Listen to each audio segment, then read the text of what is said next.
Hey everyone, I'm Erin, and welcome to this month's edition of the Dollar Club, where we see how everyone contributing just $1 a month can bless the community and share the love of Christ to those around us. Today we are going to sit down with Deborah Davis and learn about Bug Hug. Deborah's daughters were born with severe physical disabilities, which led them in and out of hospital stays. Because of her experience, Deborah was led to start a nonprofit, Bug Hug, which helps supports families in the hospital by hand-delivering activity packets to kids, as well as providing nights away for parents by partnering with local hotels and restaurants. So now let's sit down with Deborah and learn about Bug Hug and see if there's any way the Dollar Club can help. Hey Deborah, thanks so much for sitting down. What is Bug Hug and how did it get its name? Okay, so Bug Hug is actually named after my daughter Riley, who we nicknamed Riley Bug. But it was started because when Riley was born, she was born with a comprehensive disability, and we spent a lot of time advocating for her, but also in the community and in the hospital from time to time. And we just saw a huge need to minister to families like us that were dealing with chronic care illness of their children. And so sometimes the doctors would ask us to come in and talk to other families that were dealing with similar situations. Sometimes the nurses or sometimes families would ask us. And the way we were raised around here, if you go visit someone, you have to take food or you have to take a box of something, right? So we just started taking care packages in, and it just kind of grew from that. But we would put craft items or toiletries for the parents, so there's parent packages and then there's kid packages. Well, can you tell us just a little bit about Riley and just your whole family? Yeah. I mean, that's all moms like to talk about their kids. Yeah. Erin and I have been married for 21 years. And when we were a couple years into our marriage, we got a surprise, our firstborn, Ryan. And then right after that, within a year and a half, was Riley.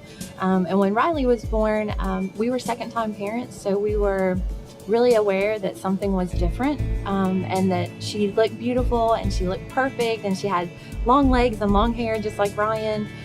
But something was not, it was just different. And we couldn't quite place it, but we kept telling people something's wrong. And I hate to use that phrase, something's wrong, right, but that's how we felt at the time. We were very panicked. And so we weren't even home a full day with Riley, and we took her back to the hospital. And while they were checking her and trying to figure out if something was going on, she coded in front of us. And we just had this precious little girl that we were so excited to welcome. And then within 24 hours, she's hooked up to all kinds of machines and she's on a ventilator, and they're saying that she could pass. So it was just a really hectic, scary time for sure. It took them about 2 weeks to really even get a diagnosis for her. And it's just a super rare diagnosis that affects her metabolic and neurologic system. So she required total care. And when they took her off the ventilator, they pretty much told us that she wouldn't survive.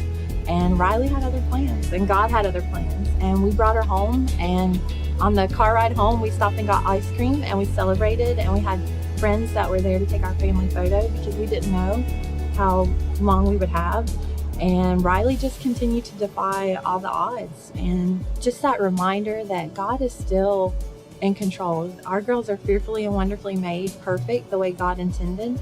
And then we had the added surprise of we got pregnant with Cayman, and we had Cayman, and she was born with the exact same disorder, and for some reason she survived for a week with it before she passed.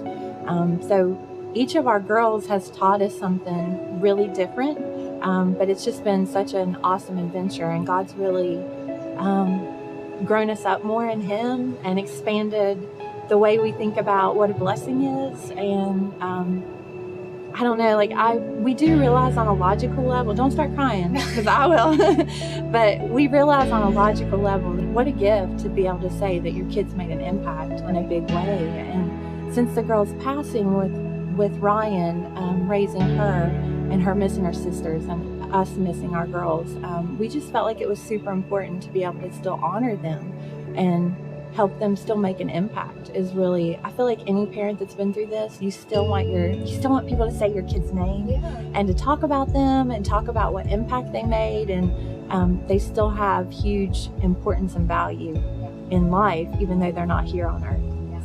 What is some of the work that you've already done?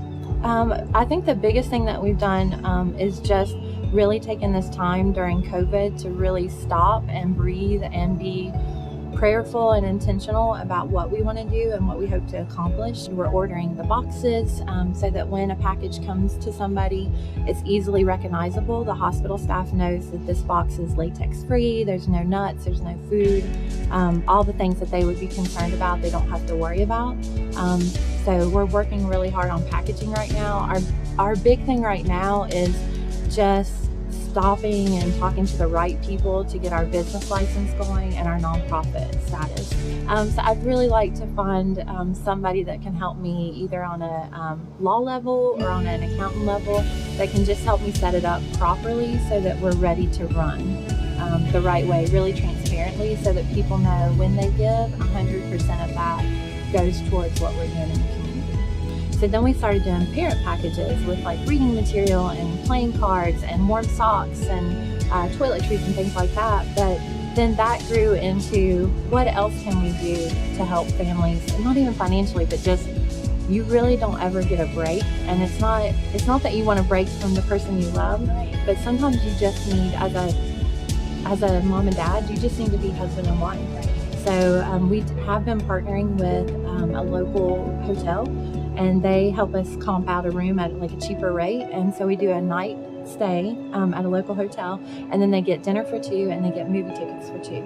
So tell us some tangible ways that people can help out. Well, you guys have actually, River Edge has already been helping out. Over the break, Blair and Marianne reached out and asked how they could help, and they actually posted on the outreach page the items that we need stocked. So a really big way to help, because we pack so many at once and keep them ready to go. If you can buy product, like as a small group, if you want to pick one product to buy for the month, and you want to buy like 50 sticks of deodorant, or you want to buy 20 playing cards, or you want to buy 50 things of crayons, we really try to make the packages look uniform. So if you can buy in bulk an item that we need, that would be super helpful. So if somebody wanted to like pick an item, would calling a certain number or anything to determine what item to get, like how would that? Yeah, actually, that would be perfect. I feel like it's an infomercial. 304-942-3201. You can call our number. That's just my number. I don't have like a formal number, but if you want to call or text and say, hey Deb, what do you need right now? Because it can change from month to month what we need. And you just can help, that would be awesome. Well, you guys are just great and awesome and stuff. As you know, we have this thing at River Edge called the Dollar Club. And this month we just... That's what I was here for. But and so we have this thing where we just ask everybody to throw in an extra $1 and just find someone who's doing awesome work and bless them. So I actually have a check for you today for $3,471. Thank you very, very much. Very much. I didn't think that's what I was here for. Thank you. Thank you. That'll go a long ways towards just helping us set up the nonprofit and getting everything rolling so that we can be super transparent about what we're doing. And it'll be a huge help. We can buy a lot of stuff with that. Thank you. We want to just cheer you on, and you know that as a group, we just are here to support you and to just cheer Bug Hug on. Thanks. Appreciate it. Thanks. Thank you. That is not what you said it was here for. I know. Thank you.